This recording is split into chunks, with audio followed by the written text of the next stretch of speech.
নমস্কার বন্ধুরা, তোমরা সবাই কেমন আছো? আশা করি ভালোই আছো। আমিও ভালো আছি। আজ আমি শেয়ার করব এই গরমে আমাদের সবার প্রিয় আম পোড়া শরবতের রেসিপি। প্রথমেই আমাদের গাছের 3টে আম নিয়েছি। এই যে 3টে আম দিয়ে করব। তো চলো দেখতে থাকো। চলো সবার প্রথমে আমগুলো পুড়িয়ে নিই শরবত বানানোর জন্য। আমগুলো পোড়ানোর আগে সবার প্রথমে খুব ভালো করে ধুয়ে নিতে হবে। এখানে আমি একটু কেরামতি দেখাচ্ছিলাম। তো যাই হোক, আমগুলো ভালোভাবে পরিষ্কার করে ধুয়ে তারপরে হাতে একটু অল্প তেল নিয়ে আমের গায়ে ভালোভাবে মাখিয়ে নিতে হবে। তাহলে আমটা পোড়ানোর পর খোসাটা কিন্তু খুব ভালোভাবে ছেড়ে আসবে।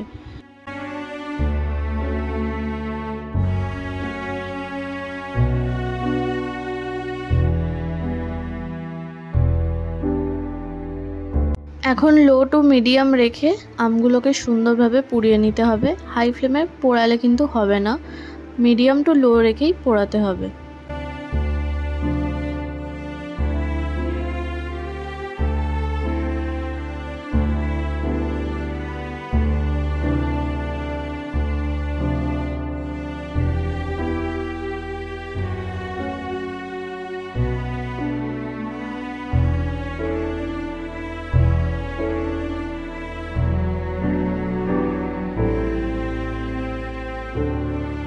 দুটো আম পোড়ানো হয়ে গেছে। এটা 3 নম্বরটা পোড়াচ্ছি। এই যে দুটো এখানে রেখেছি।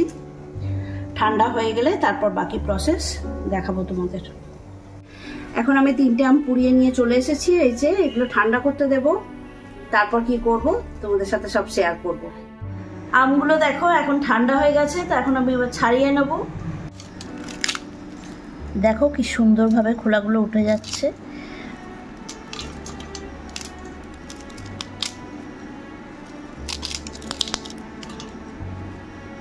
তোমরা যখন আমটা পোড়াবে তখন গ্যাসের ফ্লেমটা মিডিয়াম টু লো রাখবে। মাঝে মাঝে এটা মিডিয়ামে দেবে, মাঝে মাঝে এটা লোয়ে রাখবে।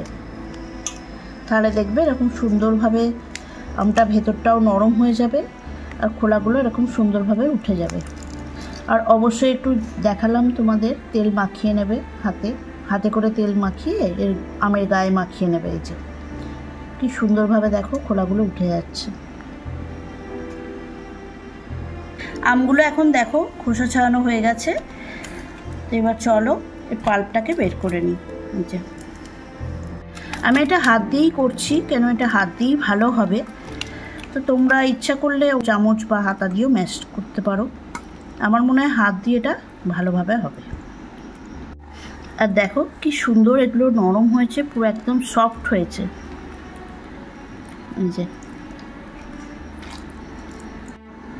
এই যে আটি থেকে খুব সুন্দরভাবে ছেড়ে যাচ্ছে। যে আটি থেকে পাল্পগুলো ছাড়িয়ে নিলাম। তো এইবারে এটা আমি মিক্সিতে দিয়ে ব্লেন্ড করে নেব। আর এর সাথে কি কি দেব সেটাও তোমাদের সাথে শেয়ার করব।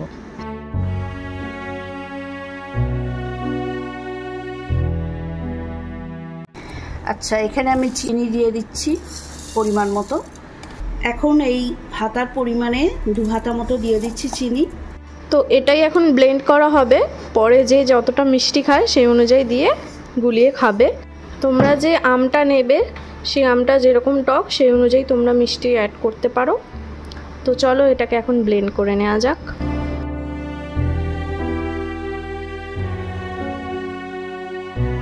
এই যে দেখো পেস্টটা খুব সুন্দরভাবে হয়ে গেছে।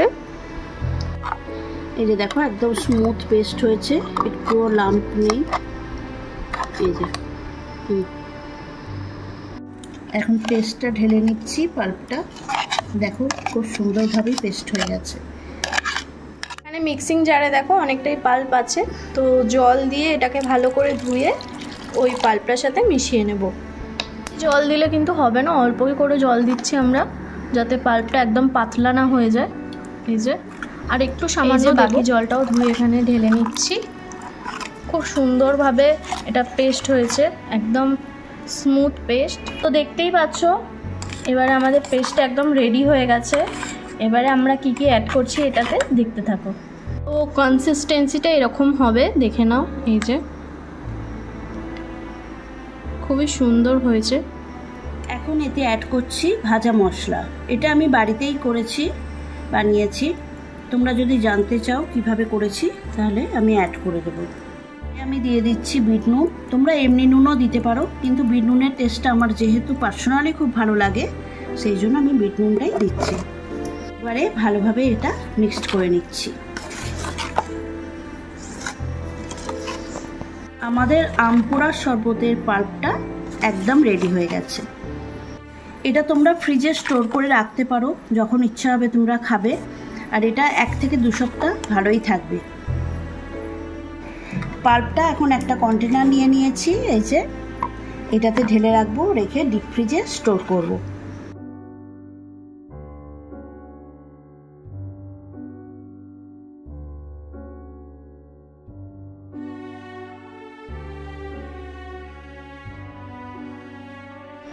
এই যে আমাদের পাল্প একদম রেডি হয়ে গেছে।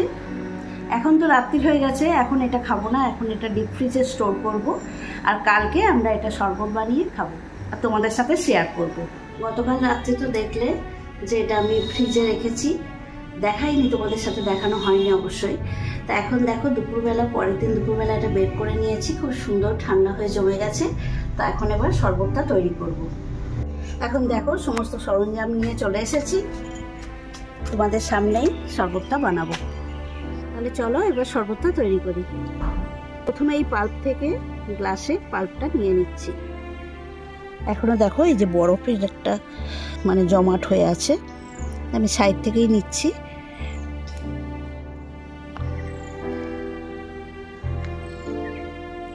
আমি দুটো ছোট গ্লাসে করছি, সেই জন্য 2 চামচ দিচ্ছি। তোমরা যদি বড় গ্লাস নাও অবশ্যই এই কোয়ান্টিটিটা বাড়িয়ে দেবে। আমি নর্মাল জল অ্যাড করছি, তারপরে দিচ্ছি বিট নুন। সেদিনকে দিয়েছিলাম, তাও আরেকটু দিলাম, বিট নুনের টেস্টটা খুব ভালো লাগে। পরে দিচ্ছি চিনি। এই যে আমি গুঁড়ো করে রেখেছি চিনিটা, যাতে খুব তাড়াতাড়ি মেল্ট হয়ে যায়, সেই জন্য। যেরকম মিষ্টি পছন্দ করো সেই অনুসারে দেবে। শরবতটা আরও চটপটা করার জন্য আমি এর সঙ্গে দেবো জলজিরা।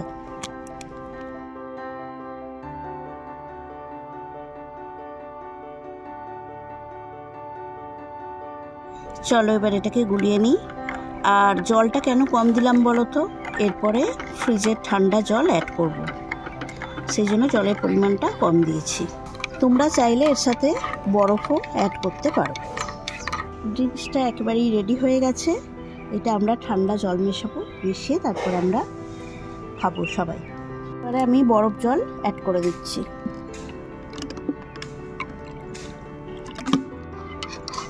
এবার আরেকবার গুলিয়ে নিলাম, স্টার্ট করে নিলাম। এখন আমাদের আম পোড়ার শরবত একদম রেডি। এখন প্রথমেই রূপসীকে দেবো, টেস্ট করাবো, ও কেমন হয়েছে বলবে।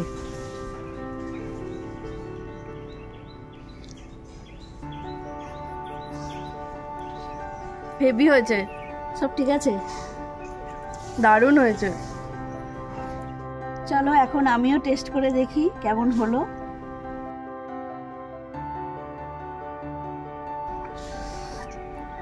দারুণ দারুণ। তোমরাও এইভাবে বানিয়ে নিতে পারো একদম সহজে আম পোড়ার শরবত। খুব রিফ্রেশিং, এই গরমের জন্য খুব ভালো। আজকের এই ভিডিওটা ভালো লেগে থাকলে কি করবে? Like, comment, share and subscribe করতে তোমরা একদমই ভুলো না। আবার দেখা হবে একটা নতুন ভিডিওর সাথে। খুব ভালো থেকো, সুস্থ থেকো, টাটা সবাইকে।